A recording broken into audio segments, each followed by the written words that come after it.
Hello everyone! Today I wanted to talk to you about the books that I read in January. So without further ado, let's just get into it. So I read 7 books in January, which is really good for me.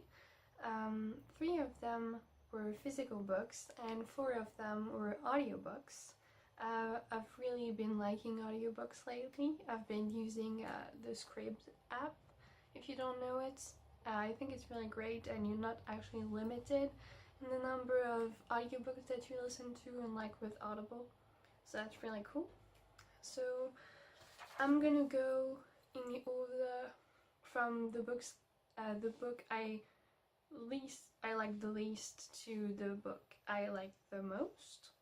So the book I liked the least this month was The Magician's Land by Grossman. It wasn't exactly bad. It's the 3rd book in the Magician's trilogy, and that's why I wanted to read it. I did not really enjoy the 2nd one either, but I still really wanted to read the last one just to be done with it. And also, though I think Lev Grossman's writing is not great, I've always really loved this world. So I'm glad I got to know the end, and it was a pretty good ending, so that was already good. But I just feel like the characters are not great. They're a bit stupid sometimes, and I'm fine with unlikable characters, but they're just, yeah, a bit stupid, and it gets annoying at times. But still, a pretty good ending, so that was that. Then I read Glamorama by Bret, Easton, Ellis, which I bought many years ago after I read American Psycho by Bret, Easton, Ellis, and loved it. I really enjoyed this book, but at the same time, there are things that I was really bothered with. So the thing is, for like 70 pages or so, it was just plain bad. Basically, we follow this man, Victor Ward, who is a model in New York, and is basically self-absorbed and materialist, and there are just so many lines of him talking about what he has done and who he did it with and all. You have lists and lists of names of people and of designers that he's wearing or things that he bought and that kind of thing. It gets so annoying, but at the same time you feel like he is stupid, but the characters in the book also think he is, a lot of them, so that's already good. And also the writing is just great, and eventually, so for the first 70 pages it was really bad, as I was saying, but then you start having some mystery elements, and it gets really interesting and you get really invested in it, but at the same time there are a lot of things that just don't make sense at all, and they keep not making sense actually even when you're done. So that's what I was bothered with. I mean, it did go somewhere, but I still struggle with it to this day. It's just, I liked it, but I still don't really know what it was. So there's that. Still, I would recommend. The next book I read was Artemis Fowl by Eoin Colfer. So I wanted to read it because the movie is coming out this year of the first book, I think, or maybe more. I don't really know. I thought this book was really cool. I had heard about it for years when I was a kid, but the cover I didn't like, but now they went out with new covers. Though I read it as an audiobook. And I thought this world was really cool. Yeah, you had fairies, but they're not like all shiny and stuff. They're like they're assholes sometimes, but that was really interesting. And you have this fairy police, and you have centaurs, and you have a lot of stuff, and it went a lot of places, and I liked the main character. I liked Artemis Fowl also. He was really interesting, and yeah, it was really cool. Not like the best book I've ever read, but really cool. So that was nice. Next, I read A Tree Grows in Brooklyn by Betty Smith, which I'd been meaning to read for a long time also. And I did really like this book. We follow this family in Brooklyn in the 1920s, if I remember correctly, and mostly this girl, and I really like her character. Francie is always trying to keep going, though she has a lot of problems. So this family is really poor, and my only issue with it was that there were a lot of punctuation marks, and sometimes I just didn't know who was talking, so that was really confusing. But other than that, I like this book. I like the characters. I like where it was going. But also towards the end, I mean, from half of the book to the end, it felt like the book was more an autobiography more than a fiction. And so when Francie was young, it really felt like a fiction, like it was described, and something was left to the imagination.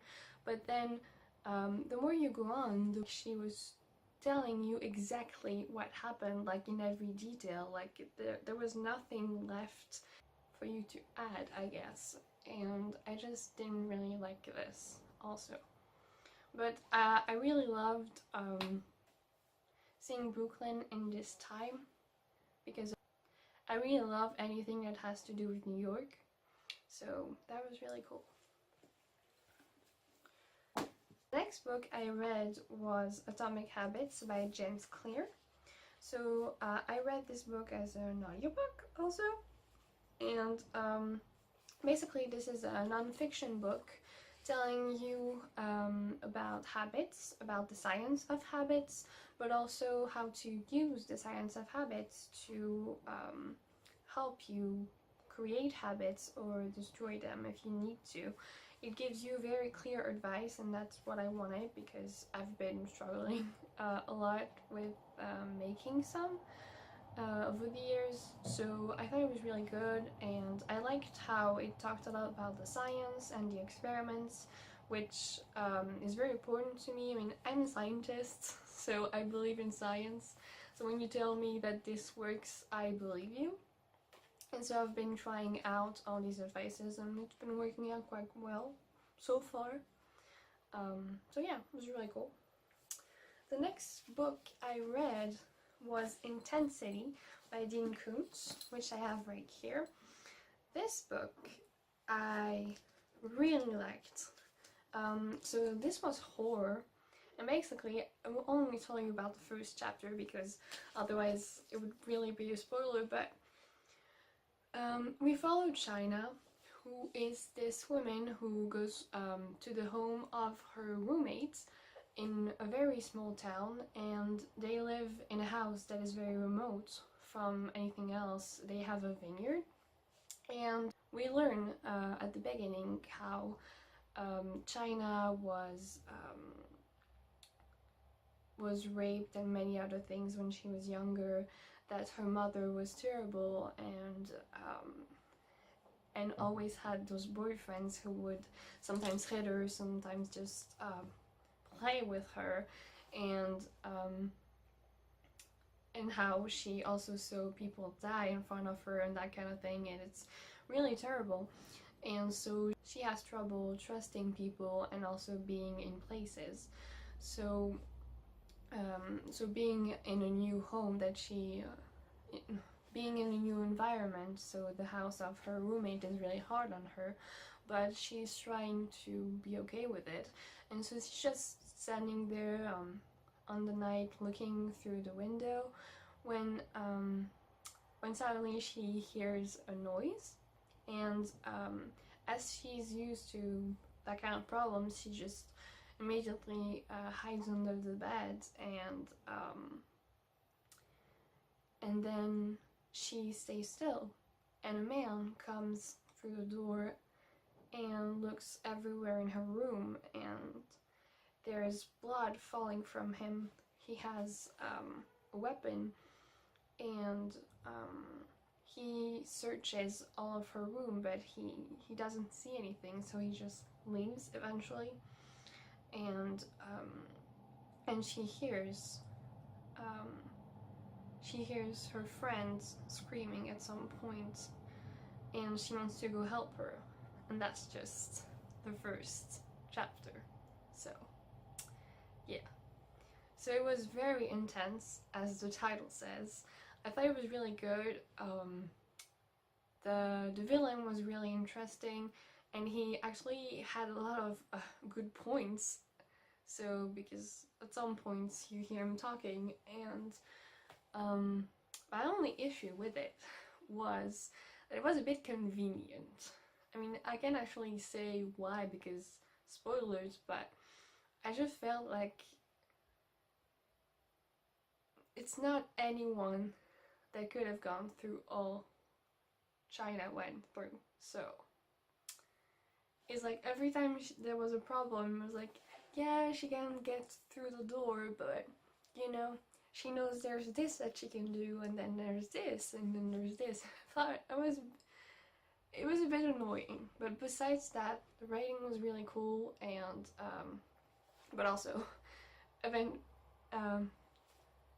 obviously, not everyone is into horror, so I wouldn't recommend this to just anyone. It was really intense from beginning to end, which I loved, but I'm pretty sure not everyone would. I mean, my heart was really racing through this book, so that was really cool, I think.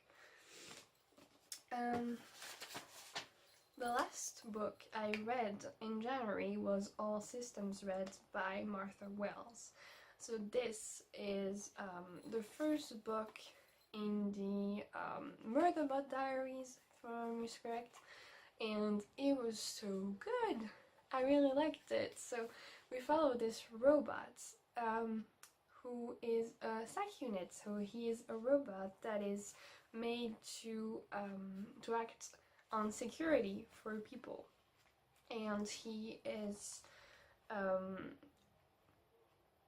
he basically works for the state, and he is controlled by the state also, but we soon learn that he's not like any psych units, and that he can actually make decisions by himself, because he made adjustments to his modules.